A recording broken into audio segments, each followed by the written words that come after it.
Hey everybody, welcome to another episode of Evoke Growth, conversations that carry businesses across generations. Today we're going to talk about what you don't know can hurt you. I'm here with Michelle Risley. My name is Bob Green, and this just came up in a conversation between us and sharing stories beginning with my family company, where I learned about family business and I learned about some of that drama that we want to get ahead of and see if we can avoid as best as possible before we have to resolve it in real time. So when my mom went into business, my dad was kind of the organizer of it, if you will, and he thought from the previous owners it'd be a good idea to bring in a manager who worked for the previous company, and just because of her industry expertise, she'd be a good fit. What he didn't do though is have a conversation with anybody about who this person was and how they behaved. And from the moment this partner became a partner with my mom, she began sabotaging the business, behaving badly, and just creating all kinds of misery and drama for everybody. And as I learned over the first couple of years, this was really something we could have learned from the employees who were part of that previous legacy company. And we just didn't have the conversation. Michelle, you brought up another story. Share the story with me about some of that was from my hometown of Buffalo, New York, but Michelle's got one from Chicago here, so go ahead. So one of my former colleagues used to talk about this. He actually was born on the south side of Chicago, I believe, and his mom was had a close personal relationship with somebody who it turns out was running a Ponzi scheme. And you think of Ponzi schemes as something that happen, like the Madoff asset trace Ponzi scheme, these really big, really expensive, costly Ponzi schemes. But this was a smaller one with people who really didn't have a lot of money to lose. And I think it highlights the importance of asking tough professional questions about people who we might know personally, and making sure that we understand who they really are in a business context to the extent that we can, to make sure that our objectives are aligned, our strengths are aligned, and that there aren't red flags out there that we should be paying attention to. Because we kind of rely on those natural networks. These are people kind of close. I come from a small town, you think you know people, and then when the conversation and the context changes, maybe you don't. Maybe you don't know as well as you thought. Yeah, and a lot of these natural networks are kind of us against the world, and a lot of Ponzi schemes actually happen among co-religionists. So what you'll see is, people who feel kind of maybe outside, whether they be Jewish, whether they be Mormon, whether they be Irish on the south side of Chicago, they might band together and kind of think one of my own isn't going to hurt me, and they might not then ask questions that they would be inclined to ask because there's that kind of in-person referral network. Got it. Okay. So before we started recording here, I made a couple of notes from Michelle setting this up. So the first one that came to mind was risk isn't always on the surface. And so if you want to share a little about your investigative perspective and maybe the role of that public records research in finding some of those risks. How about that? Yeah, so for context, I'm a licensed private investigator, and what that means is that I have basically a pretty broad range of skills similar to what a reporter would have, rather than kind of what you typically think of with a private investigator. So what I do is more akin to what an investigative journalist would do. Okay. And it's looking at public records, looking for contradictions, looking to make sure that there are no overt conflicts of interest or liabilities or reputational risks in somebody's background.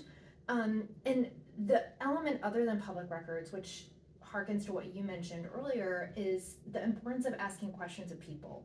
And that's kind of like doing a form of reporting called source inquiries. So that would be, going into a particular situation and where the client has a business related question and asking people who are in a position to comment authoritatively, what do you think about X? Do you think that X would be a good business partner? Is there something in X's background that you would want a prospective investor to know, for instance? And in doing that research, you can gain confidence that you're making the right business move. You can have some reservations and perhaps have some questions that are really, really specific that you then have the opportunity to answer. Or in certain instances, you might actually decide that it's not the right move for you to engage in this business relationship. Okay, all right, great. How about the second one we came up with, the hidden assets and liabilities? And as a big fan of due diligence, going through some merger acquisitions and integrations of bringing those cultures together, the due diligence, how about some of those assets and liabilities that might be missed in due diligence and might show up in divorce filings or real estate structures or other entities like that? Yeah, so due diligence in the way that you're talking about it is somebody going in and looking at the books and doing valuations, right? Yep. So the due diligence that can be done by a private investigator is going in and asking these questions that we talked about earlier. And in divorce filings, for instance, what you can find is a lot of assets that may not have been disclosed. I was working on one case once where somebody had, a very common name, and he had, I think $100 million in assets. And in his divorce filings, a lot of information came up that actually tied him to some of these assets, which in his situation was unusual because he had really good lawyers. Probate is another great way to find assets that may not have been disclosed, or liabilities, I guess, kind of, in certain instances. Those kind of personal filings can also shed light on people's reputations, particularly divorce filings. Divorce filings can tell you things that some of them are very clearly going to be outside of the realm of what's pertinent in the course of running a business. Yep. But others of them may be pieces of information that you want to know related to somebody that you're going to engage in a business partnership with.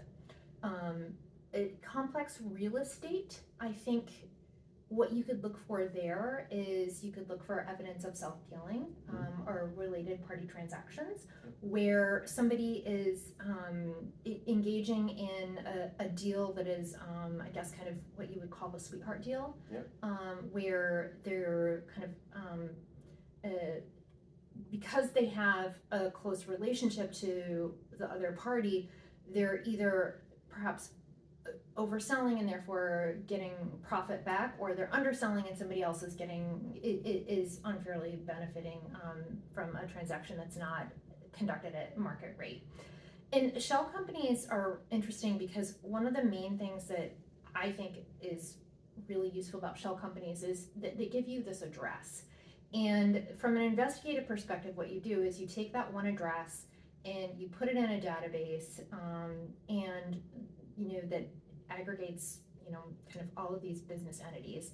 And this one address, in certain instances, it may lead to dozens of entities that you'd previously been unaware of, because that gives you a lead into other really asset-rich businesses. So not at all a complex search. This is a pretty simple thing. It's a pretty simple thing. You have to know how to do it, and you have to have often the database access is restricted. Okay. So, yeah. All right. Hey, before we get into the third point, just a reminder, if you want to stay with us on the journey, or you know someone who should be a part of it, share it, subscribe to the channel. If you know someone who needs a quietly powerful or maybe subtle reminder that their business story isn't over to continue the legacy, let them know, because their next chapter is ready to be written. So let's go on with the third point, professional skepticism and why it's important. Trust what can be proven, not just what happened.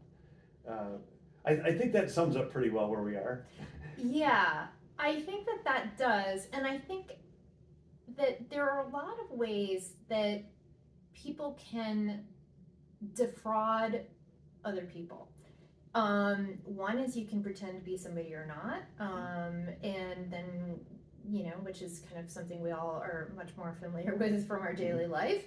Another one is you can fabricate a kind of an image of what kind of business person you are.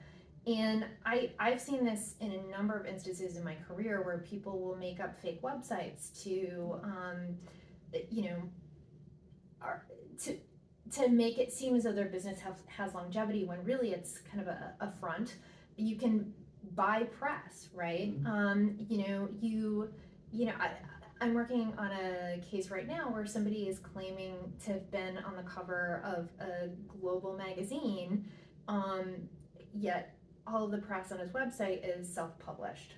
Oh, interesting. It's, again, not exactly what you say it is. Publicity, but your own. Right. Right. And this person has had a long career and seems to be making, a good living from it. And, somehow I think people don't really want to ask questions sometimes. I think they feel that it's maybe not appropriate, or they feel that it may be awkward. But I think if you're in a business context, you do yourself and you do your shareholders the best service possible by asking questions and really listening to the answers. That's a great point. One thing we talked about last week was being too polite. Yeah. Sometimes just saying, well, I don't want to ask the question, I'll be offensive. It's a question. It's a question to be asked. It's how you realize the untold story in the company and the untold story of the person you want to bring into the company. And if the question's offensive, that might be the answer right there. Yeah, and I think that's something you want to pay attention to. Going back to the Madoff asset trace again, I worked on the asset trace, which is why I keep calling it the asset trace rather than Ponzi scheme. Yeah. He didn't entertain any questions, right? If you ask questions of Madoff, he would basically decide to kind of abandon, he would prohibit you from investing in his assets. And if something seems to be too good to be true, you have to kind of accept that maybe it is. And it's not just the uncomfortableness or the awkwardness of asking the questions, it's also making sure that you protect your financial future. Right. It can be the consequences can be very real for people when it comes to whether they might lose their money. So it seems like, to sum it up, the untold story here, not just the due diligence of the financial statements, but the untold story of the person that also relates to the untold story of the company, to say, let's put these pieces together and let's talk about these things. And maybe we realize a lot more about each other in the company that we actually thought we knew. And when we know each other better, we can trust each other, we can build something great together, and we don't have that regret like my mom had with that family company. And by the way, we sold the company, and that legacy died right there. So Yeah.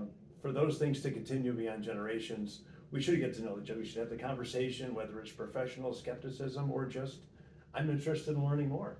I don't want to just hear that story about, the public relations and, Right. I was in the magazine. Well, tell me more about that, or how did that happen, or what did you do? What was the takeaway from it? It's more about curiosity of the story as opposed to, I think you're a liar, right? Just ask the questions. Yeah, and I think don't be afraid of what the answers might be. If this doesn't necessarily work out in whatever deal you're confronting, maybe it's for the best. Right. And if they hesitate to answer, it certainly is. Thanks, Michelle. Thank you so much, Bob. We'll see you next week with more good news and ways to carry the business across generations.